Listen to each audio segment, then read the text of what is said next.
정의당 원내대변인 김종대 의원입니다. 브리핑하겠습니다. 안철수 국민의당 대선 후보가 상황이 바뀌었다며 사드 찬성 입장을 확실하게 밝혔습니다. 오늘 안 후보는 관훈콜럽 초청 토론회에서 한미 국방장관이 사드 배치에 관해 공동 발표를 했다. 그 시기를 전후해 합의가 확실하게 공동 발표를 통해 이행이 된 것이고, 그러면 다음 정부는 국가 간 합의를 존중해야 한다 라며 사드 배치에 찬성한다고 말했습니다.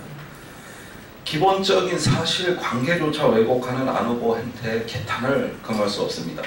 안 후보가 근거로 삼은 한미 국방장관의 공동 발표는 한미가 지난해 7월 8일 사드 배치 결정 발표를 재확인한 것에 지나지 않으며 오히려 아무런 상황 변동이 없는 상황 유지에 가까운 재확인입니다.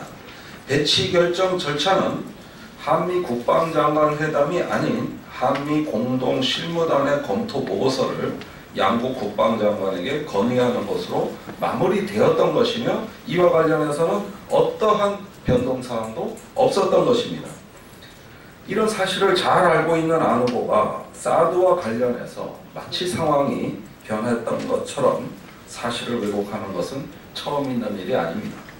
안 후보는 지난 3월 20일 국민의당 경선 토론회에서 국방장관이 미국 가서 서명했다. 그러면서 실제 일이 진행되고 합의가 공고화됐다라고 발언했습니다. 안 후보가 언급한 국방장관의 서명은 연례 한미 안보협의회의 성명서이며, 그 본문에는 사드 배치를 결정한다는 말이 없고 단지 그 이전에 결정한 사드 관련 공약을 재확인한다는 언급만 있었습니다. 안 후보는 이것을 마치 한미 국방장관이 사드 배치를 서명한 것으로 사실관계를 바꿔치기 한 것입니다.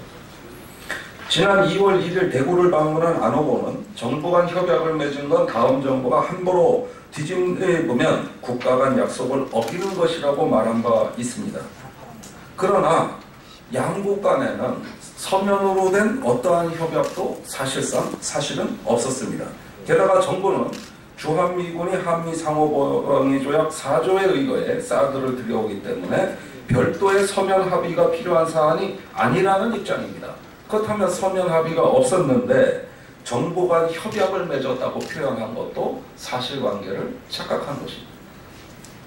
이와 같은 좌충우돌 안 후보의 행태는 지난해 7월 10일 국익에 도움이 안 된다며 사드 배치 재검토와 국민 투표를 제안했던 그 안철수의 말인지 의심스러울 정도입니다. 안 후보는 오늘 180도 뒤바뀐 입장을 내놓으면서 상황이 바뀌었다고만 언급했으나 설득력 있는 근거를 제시하지 못했습니다. 안 후보는 무슨 상황이 어떻게 바뀌었길래 입장이 바뀐 것인지 국민 앞에 답하시기 바랍니다. 작년 7월에 일찌감치 사드 배치 반대 당론을 정하고 대규모의 당 소속 국회의원들이 성주에 내려가 사드 배치를 책임지고 맡겠다. 주민 앞에서 호언장담한 당이 국민의당이라는 사실을 벌써 잊었습니까? 성주 국민들이 지금 국민의당에게 느끼는 배신감을 안 후보가 직접 내려가서 주민들에게 일일이 설명하고 위로할 자신이 있는지 답하시기 바랍니다. 오늘 국회에서는 중국의 경제보복으로 벼랑 끝에 내몰린 소상인과 면세점 노동자들이 모여 정치권의 대책을 촉구했습니다. 안 후보는 보수층에 구애하는 안보 행보 이전에 먼저 국민을 보호하는 대통령 후보다운 태도를 보여야 할 것입니다. 사태를 수습하지 않고 오히려 악화시키는 대선 행보는 모처럼 쌓아온 대선 후보 지지율 2위의 성과도 곧 무너뜨릴 것임을 경고하는 바입니다. 이상입니다.